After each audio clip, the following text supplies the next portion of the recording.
Alright, so I think now is a pretty good time to check in with Paul Ryan from PokeShopper and really see what the Pokemon merchandise has been up to over the last couple of months, because now that Pokemon Ultra Sun and Ultra Moon has launched, we really haven't had much in the line of Pokemon news, and merchandise just kind of went on the radar because we're not using it to get any new leaks or information like that, but it's still very relevant, so let's go and see what has been happening. The inclusion of Naganadel in the upcoming Pokemon Center merchandise artwork is excellent news. So we have some new Pokemon Center merch coming up, and that is a pretty hype picture right there. We're in the Ultra Space, we're fighting Guzzlord, we got the Ultra Recon Squad. That is some pretty cool stuff. So what I really like is that we get these little bits of extra things outside the game, whether it's in the anime, whether it's from just official artwork that randomly gets posted, that kind of expands upon the lore, doesn't really answer questions, but at least makes you feel a bit more satisfied as to what's going on. So that's, yeah,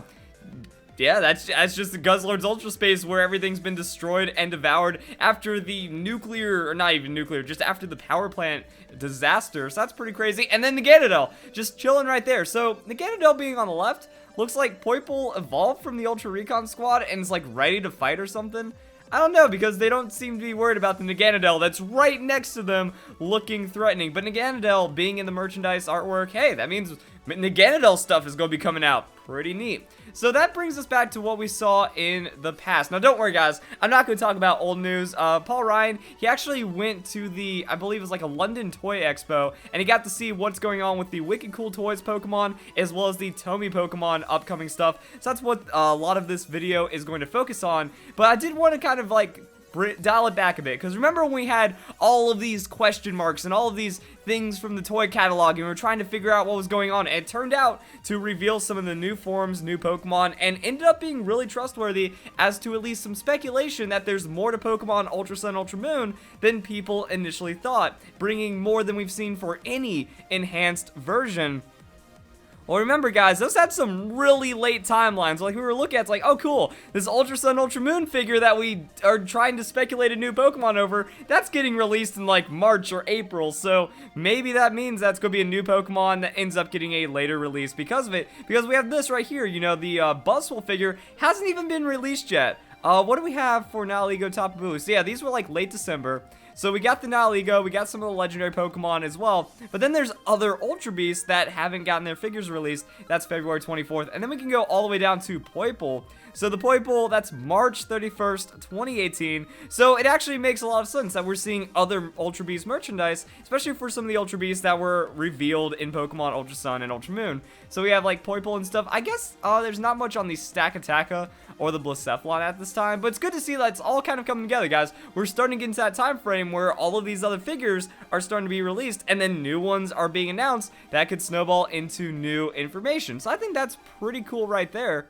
But now it's time for the hype. Now it's time for the new stuff. Now it's time to, like, you know, for all that secret good that's going to be breaking down when it comes to Pokemon, and what this could mean for the future with the merchandise as well. So Paul Ryan, I have arrived, and then showing off some of that Ultra Prism TCG artwork. So that's actually finally getting the English release. I think like the pre-releases are happening right now and stuff. So that's pretty cool. And just, yeah, we got the giant card artwork. So that must be pretty fun and pretty hype right there. Going into the Tomy booth, it's not only going to be Pokemon, that this is the Toy Fair London. So because of that, you know, all that merchandise, all that stuff is going to be going out. And I guess with Mario Kart 8, it's a pretty good time to be doing some Mario Kart merchandise. The blow up of Mario Odyssey as well. People are going to want that iconic Mario swag. I mean, that blue shell. Yo, I need that blue shell in my life. That's pretty awesome right there.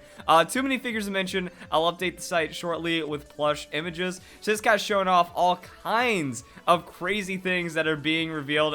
There's the Ultra Prism Elite Trainer box. Oh, dude, they just got the TCG hanging out there for the displays. That has to be pretty cool. That has to be pretty cool right there. Just saw the Wicked Cool Toys lineup plan, but unfortunately, photography is prohibited, and that's expected. Like, we're not going to be able to hear about everything that Paul Ryan was able to see at the Toy Fair, because mostly there's, like, a lot of prototypes, there's a lot of NDAs and, like, secret stuff going on as to what to be hopeful for with the future, and things that aren't quite ready for a public reveal, leak, or announcement or something. So that's what we're going to be looking at right right now. I am awaiting approval, however, from the head of PR to greenlight if I can publicly state what is coming. September's planned date for TV promotion. Now remember guys, with that September date for TV promotion, this is going to be for the English side of the Pokemon anime. That, you know, Japan, they're way ahead when it comes to anime, that when it comes to, like, the translation, the dubbing and all that stuff, then finally airing on Disney XD, the English anime is going to be quite a bit behind, or at least the translated anime outside of Japan is going to be a little far behind, and that's why I believe the Wicked Cool's Toys lineup is mostly going to be focused on. So that September date doesn't mean like, oh man, we're entering a new arc in September, therefore we can't have a Nintendo Switch game in 2018. Well, the translated side is going to be transitioning then, and that actually makes a lot of sense. So there could be a lot of cool stuff to coincide with that lineup. I'm guessing that it's going to be like the, I don't remember what it is, but like the new gear that Ash's friends are wearing. I keep forgetting the name that they're called now. They're not the Ultra Recon Squad, but they are like an Ultra Protection Force. So maybe it's going to be like the main characters in that kind of gear or something, which could be pretty cool. A lot of messages and requests fired at me, but I'm traveling home and typing up my notes. So yeah, just posting pictures and showing off a lot of the cool stuff, which is now why we can head on over to the Pokeshopper website and kind of see what is going on. New Pokeshopper exclusive images. The Pokemon toy lines by Tomy and Wicked Cool Toys were displayed today in Toy Fair London, and we met with representatives to discuss these lines, as well as future lines coming in the near future. Please enjoy high quality photography and all that other fun stuff. First up is the new Tomy line of figurines, which will begin with the XL box. This features Komala, Alola Meowth, Clefairy, Pick-a-Peck, Salandit, Growlithe, and more. Brand new Legacy Sleeping Edition plush as well. Oh man, only 16 pounds each, or 17 pounds each. That's not bad. And also, yeah, these giant plush, man.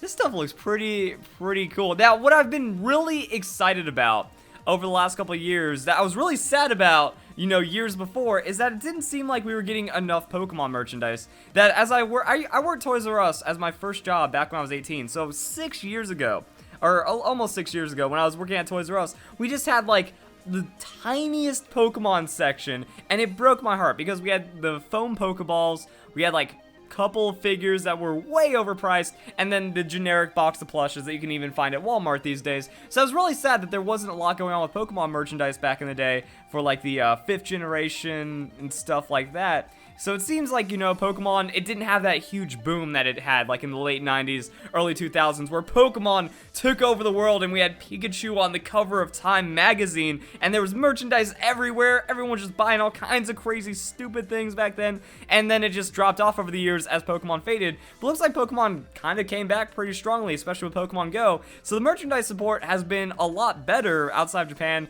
than what we saw. It's like Pokemon just kind of receded back into Japan, and then, you know, there wasn't really a lot of support outside of it. So I'm really happy that we see a lot of really cool figures and stuff, and what we need is we need parents going out there and buying them for their kids to kind of show that the support is there. That's actually some pretty nice stuff. I like the trainer belts. Honestly, the trainer belts with the Pokeballs that clip on, those have been pretty cool. And I like that they're getting smaller. They used to be like these gimmicky, oversized things, but now they're a lot more realistic, and we can see there's a ton of figures that are coming through as well. That's actually pretty nice. Also, I think I got it confused. The XL box, I think, just refers to the box having, like, a massive amount of toys. I thought they meant the XL plushes. I thought it was referring to, like, XL plushes, but no, that's actually pretty nice. You get 12 figures, and that's my childhood, guys, where you just buy, like, the massive bulk ones. I wish, what was it, like, was it almost like 150 bucks to get all 151 Pokemon figures? Like, they had the massive, huge collector's original first generation box back in the day at like Toys R Us or something. I miss those days. So this is like a little bit of that, you know, instead of just buying like one figure for $5 or getting like a little packet of 3, you actually get a nice little assortment right here. I think that is pretty cool. So the merchandise lines are coming in pretty well, but then this is what got my attention, guys. We have Pokemon headsets.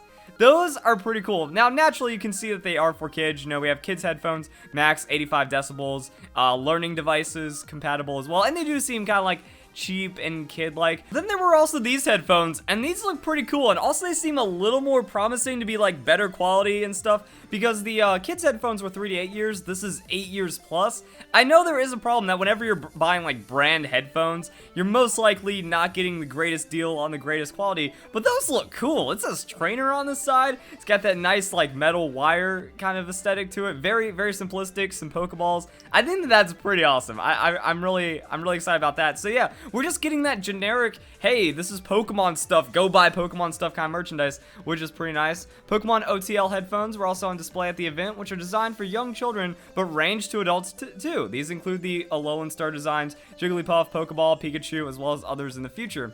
So I'm actually, like, you know, I'm wondering if that's a little flair right there, but range to adults too, or if that was kind of implied, like, yo, with the 8+ headphones, those are kind of for everyone, you know, if you want to be a part of it, it looks good. So yeah, that's another, I think, 3 to 7 years with all the stars. So yeah, you can see that that is a more adult aesthetic. If not for adults, at least teenagers are gonna be like, all right, I'll wear that one. Wicked Cool Toys also had an exciting display, however photography was prohibited at the event. Many prototypes didn't appear in the scheduled release, however new products such as Necrozma, Solgaleo, Lunala were confirmed as figurines that will be produced. Brand new Pokemon plush and mascots were released, include the Alolan starters, Rotom Dex, Beware, which are extremely well made and soft. Figurines of Bounsweet, Alolan Vulpix, Decidueye, and many others will appear and are extremely well detailed. That's actually pretty good to hear, because when people first heard about the Wicked Cool Toys partnership with Pokemon, they were just like, I don't know what to say about that. Because, like, they seem to just do, like, basic kids' toys off of kids' shows and stuff. I mean, these do have, like, interesting levels of detail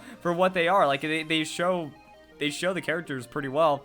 They just have like that more kid aesthetic to them. But Pokeshopper's impressed, or if Paul Ryan's impressed, I think that's something to be a little promising about, because if you get the Pokemon deal, you don't screw that up. You actually make something for that can like sell and get good value out of it.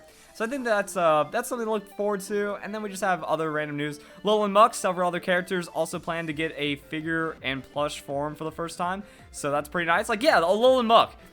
I mean, it might be something that people will collect, but you just don't hear about the figures or the plushes of them that often. It is worth noting that all products will be planned to work with the scale of each character. For example, Pikachu will never appear as a 10-inch figurine, but rather stick to the smaller scale, while Necrozma and other large Pokemon will be much bigger specification.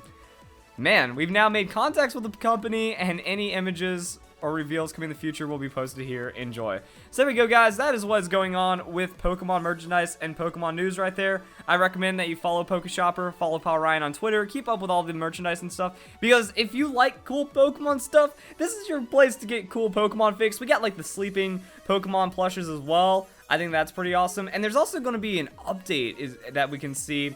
Chikorita, Squirtle, Totodile also confirmed as 3 other sleeping legacy plush. Looks like we're just cleaning our plate right now. Like, hey, this is going to be all of the Ultra Sun, Ultra Moon stuff out of the way. Then we get the Switch announcement. Then we can see where the leaks and fun stuff end up going. So if you guys enjoy the video, just a little bit of a merchandise update with the adventures at the Toy Fair London. Paul Ryan, he was talking about this for a lot. He seemed very excited about the event, and it looks like it didn't disappoint, which is always good news. So if you guys enjoy the video, hope you all have a nice day. Thank you very much for watching.